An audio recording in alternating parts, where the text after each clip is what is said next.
Hello everyone, this is Vivan Dubey and welcome all of you to UP board study अड्डा। आज हम बात करेंगे एक ऐसे टॉपिक के बारे में जो 12th के लिए बहुत ही इम्पॉर्टेंट है और जिससे आपको 4 नंबर मिलने ही वाले हैं। तो जितने भी 12th के स्टूडेंट्स हैं बने रहिए वीडियो के लास्ट तक, इस वीडियो को पूरा देखिए और जो चीज़ आपको इम्पॉर्टेंट लगे उसे नोट भी कर सकते हैं। सो आज हम बात करेंगे अपने एक इम्पॉर्टेंट टॉपिक के बारे में जो है फिगर्स ऑफ स्पीच। जी हाँ दोस्तों, आज हम बात करेंगे फिगर्स ऑफ स्पीच के बारे में जिसे हम कहेंगे अलंकार। अलंकार के बारे में बात करेंगे। हिंदी में आपने अलंकार पढ़े हैं, वैसे इंग्लिश में ये 4 नंबर के अलंकार आपसे पूछे जाते हैं जहाँ एक डेफिनेशन लिखनी पड़ती है आपको और 2 एग्जाम्पल लिखने पड़ते हैं। तो शुरुआत करते हैं। सबसे पहले तो यह जान लेना आपके लिए ज़रूरी है कि इंग्लिश में अलंकार कितने होते हैं। तो सबसे पहले स्टार्ट करते हैं जहाँ आपको Simli, metaphor, personification, apostrophe, oxymoron, उसके साथ साथ अगला है हाइपरबोल और ओनोमेटोपोइया। फिर से एक बार आपको बता दें, सिमली का मतलब होता है उपमा अलंकार, जहां हम किन्हीं 2 ऑब्जेक्ट्स में कंपैरिजन करते हैं, यानी एक की उपमा दूसरे की तरह बताते हैं, जिसे हम सिमली कहते हैं। दूसरा है मेटाफर, जिसे हम रूपक अलंकार कहते हैं। तीसरा है हमारा पर्सोनिफिकेशन, जिसे मानवीकरण अलंकार कहते हैं। फोर्थ है एपस्ट्रॉफी, उसके बाद है ऑक्सीमोरन। एपस्ट्रॉफी को संबोधन अलंकार कहते हैं। उसके बाद ऑक्सीमोरन, जिसे हम विरोधाभास अलंकार कहते हैं, जहाँ 2 अपोजिट चीज़ें होती हैं जो एक ही स्टेटमेंट में दर्शाई जाती हैं। नेक्स्ट है हमारा हाइपरबोल, जिसे हम अतिशयोक्ति अलंकार कहते हैं, जहाँ किसी बात को बड़ा चढ़ाकर या कम करके बताया जाता है। दैट इज़ कॉल्ड हाइपरबोल या अतिशयोक्ति अलंकार।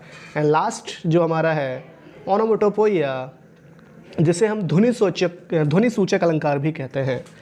तो इसमें आपको पेपर में आएंगे 3, जिसमें से आपको एक डेफिनेशन लिखनी पड़ेगी और उसके साथ साथ उसके 2 एग्जाम्पल लिखने पड़ेंगे। सब कुल मिला के 2 नंबर की डेफिनेशन और 2 नंबर के एग्जाम्पल, तो 4 नंबर आपको यहाँ पे मिलेंगे। तो यहाँ पे आज मैं लेके आया हूँ सिमली का, उसके साथ साथ मेटाफर और पर्सोनिफिकेशन, इन 3 की डेफिनेशन विद एग्जाम्पल, जो आप समझ सकें और आसानी से इसको कर सकें। तो शुरुआत करते हैं, बने रहिए वीडियो के लास्ट तक। तो सबसे पहले हम बात करते हैं सिमली की। जैसा कि आप देख रहे हैं, सिमली को उपमा अलंकार कहा जाता है। तो सिमली की डेफिनेशन आपके सामने है, इसे ध्यान से आप पढ़ सकते हैं। सिमली की डेफिनेशन में कहा गया है कि simile is a figure of speech in which 2 different kinds of objects, यानी 2 अलग अलग प्रकार के जो ऑब्जेक्ट होते हैं, 2 अलग अलग प्रकार की वस्तुएं होती हैं, are compared which have at least 1 point in common. फिर से समझिएगा, simile is a figure of speech in which, जहाँ पर 2 different kinds of object, different मतलब अलग अलग काइंड्स ऑफ ऑब्जेक्ट, अलग अलग प्रकार की जो वस्तुएं होते हैं, आर कंपेयर्ड, उनकी तुलना की जाती है, विच have at least 1 point in common, जिनमें 1 पॉइंट कॉमन होता है। इसके आगे थोड़ा और भी है। यहाँ पे लिखा है कि the words of comparison, comparison करने के कुछ शब्द होते हैं, जैसे कि as, just as, like, so are used for compare. Simile की खास पहचान होती है, यहाँ पे आपको एज मिलेगा, शो मिलेगा और लाइक मिलेगा। तो जहाँ भी स्टेटमेंट में आपको एज, लाइक या शो मिले, वहाँ सिमली होता है। इसके कुछ एग्जाम्पल हैं, आगे देखते हैं। यहाँ पे मैंने 3 एग्जाम्पल लिखे हैं।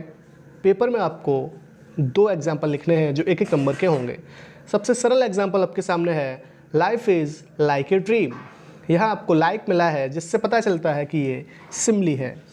Life is like a dream यानी जीवन एक सपने की तरह है।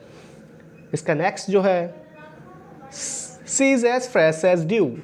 यहाँ पे आपको एज मिला है, जिससे आप इसे पहचान सकते हैं कि ये सिमली है। नेक्स्ट है,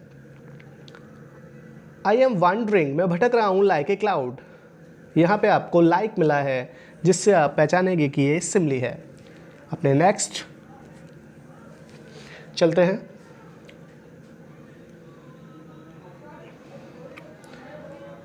अगला जो हमारा है वो है मेटाफर। मेटाफर को कहते हैं हम रूपक अलंकार, हिंदी में आपने पढ़ा होगा उपमा अलंकार और रूपक अलंकार।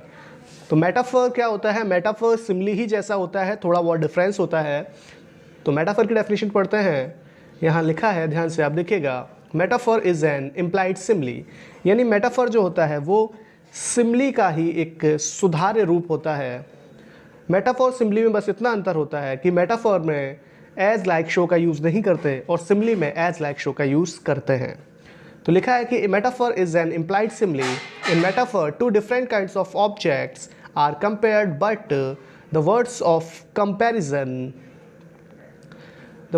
कंपेरिजन एज लाइक शो इटिशी आर नॉट यूज्ड। तो मेटाफर में और सिमिली में बस इतना ही अंतर है कि मेटाफर में एज लाइक शो इन शब्दों का प्रयोग नहीं किया जाता। कंपेयर यहाँ भी किया जाता है, कंपेयर सिमिली में भी किया जाता है, लेकिन सिमिली में एज लाइक शो का प्रयोग करते हैं और यहाँ पे एज लाइक शो का प्रयोग नहीं करते हैं। तो मेटाफर जो है, metaphor is an implied simile. इसके एग्जाम्पल देख लेते हैं। बस एग्जाम्पल बिल्कुल वैसे ही है, थोड़ा बहुत अंतर ये है कि इसमें एज लाइक शो का यूज़ नहीं करना पड़ेगा। जैसे वहाँ लिखा था life is like a dream, तो यहाँ पे केवल लिख दिया लाइफ इज़ ए ड्रीम, जीवन एक सपना है। इसका दूसरा देखिए, बहुत पूछा जाता है और पूछा जाता है कि इसमें कौन सी फिगर ऑफ स्पीच है। The camel is the ship of desert. ऊँट होता है वो रेगिस्तान का जहाज होता है, जहाँ ऊँट की तुलना रेगिस्तान के जहाज से की गई है। The camel is the ship of desert. Sea is the pillar of state, वह इस राज का स्तंभ है। यहाँ से आपको दो एग्जाम्पल अच्छी तरीके से याद कर लेने हैं। पहला है life is a dream, the camel is the ship of desert, and third है she is the pillar of state.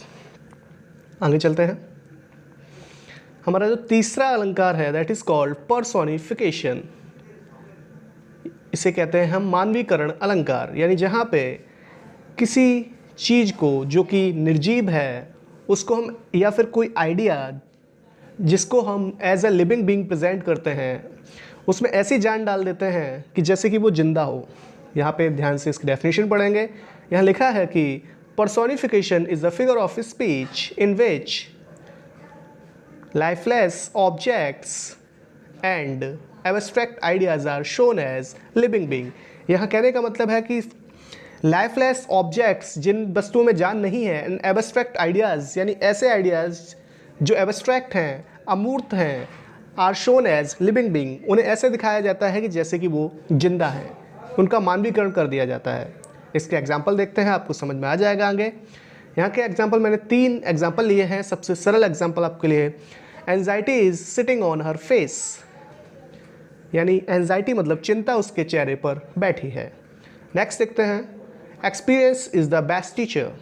यहाँ पे एक्सपीरियंस को टीचर बता दिया गया है, अनुभव को सबसे अच्छा शिक्षक बताया गया है।